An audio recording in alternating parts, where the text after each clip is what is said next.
പക്ഷെ നോക്കൂ, വലിയ ആശങ്ക സൃഷ്ടിച്ചുകൊണ്ട് അവിടെ കാർമേഘങ്ങൾ ഉരുണ്ടുകൂടുകയാണ്.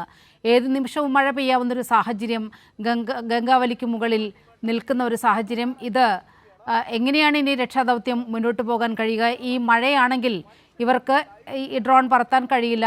അങ്ങനെയുള്ള ഇനി എങ്ങനെയാകും അവർക്ക് മുന്നോട്ട് പോകാൻ കഴിയുക കാലാവസ്ഥ പ്രതികൂലമായാൽ?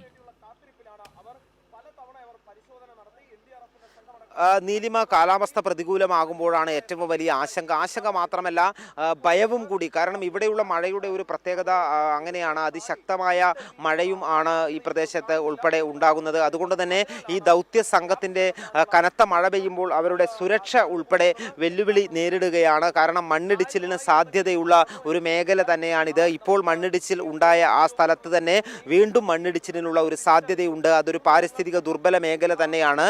അവിടെ നീരൊഴുക്ക് ഉണ്ട്, ഈ മലമുകളിൽ നിന്നും താഴേക്ക് നീരുറവകളുണ്ട്. അതുകൊണ്ട് അവിടെ മണ്ണിടിച്ചിലിനുള്ള സാധ്യതയെല്ലാമുള്ള സ്ഥലമാണ്.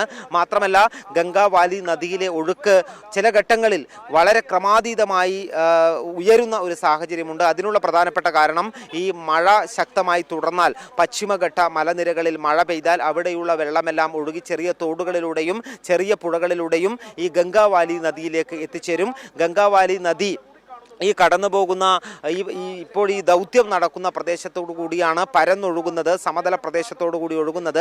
അത് അല്പം കൂടി കഴിഞ്ഞാൽ ഇവിടെ കടലിൽ ചേരുന്ന സ്ഥലമാണ്. അതുകൊണ്ട് തന്നെ വളരെ വേഗത്തിൽ ഈ മഴയുണ്ടാകുമ്പോൾ നദിയിലെ ജലനിരപ്പും ഈ അടിയൊഴുക്കും വർദ്ധിക്കുന്നു എന്നുള്ളതും പ്രധാനപ്പെട്ട കാര്യമാണ്. അതുകൊണ്ട് തന്നെ മഴ തുടങ്ങുന്ന ഉടൻ തന്നെ ഇവർ ദൗത്യം നിർത്തിവെക്കുന്നതാണ് കഴിഞ്ഞ ദിവസങ്ങളിൽ കണ്ടത്. നദിയിൽ നിന്നുള്ള ബോട്ടുകളെല്ലാം കരക്കടുപ്പിക്കുന്നതും മണ്ണുമാന്തുന്ന പ്രവൃത്തി ഉൾപ്പെടെ നിർത്തിവെക്കുന്നതാണ് കഴിഞ്ഞ ദിവസങ്ങളിൽ കണ്ടത്. പിന്നീട് മഴയ്ക്ക് ശമനമുണ്ടാകുമ്പോഴാണ് അത് പുനരാരംഭിക്കുന്നത്. അതുകൊണ്ട് തന്നെ അങ്ങനെ മഴ ശക്തിപ്പെടുകയാണെങ്കിൽ ഇന്നും ഈ ദൗത്യത്തിന് തടസ്സം നേരിടും എന്നുള്ള ആശങ്ക നിലനിൽക്കുന്നുണ്ട്. ഇന്നലെ ഏതാണ്ട് ഈ സമയത്തോടു കൂടിയായിരുന്നു, കൃത്യം 3 മണിക്കോട് കൂടിയായിരുന്നു മഴ, അതിശക്തമായ മഴ ആരംഭിച്ചത്. പിന്നെ ദൗത്യം അവസാനിക്കുന്ന 6:30 വരെയും ഇടതടവില്ലാതെ ഈ ശക്തമായ മഴ തുടർന്നു. അങ്ങനെയാണ് ഇന്നലെ ദൗത്യം നിർത്തിവെക്കേണ്ടി വന്നത്. ഇന്നും ഉച്ചയ്ക്ക് ശേഷം അതേ സമാനമായ മഴയുണ്ടെങ്കിൽ ദൗത്യം മന്ദഗതിയിലാകും എന്നുള്ള കാര്യത്തിൽ സംശയമില്ല. നീലിമ.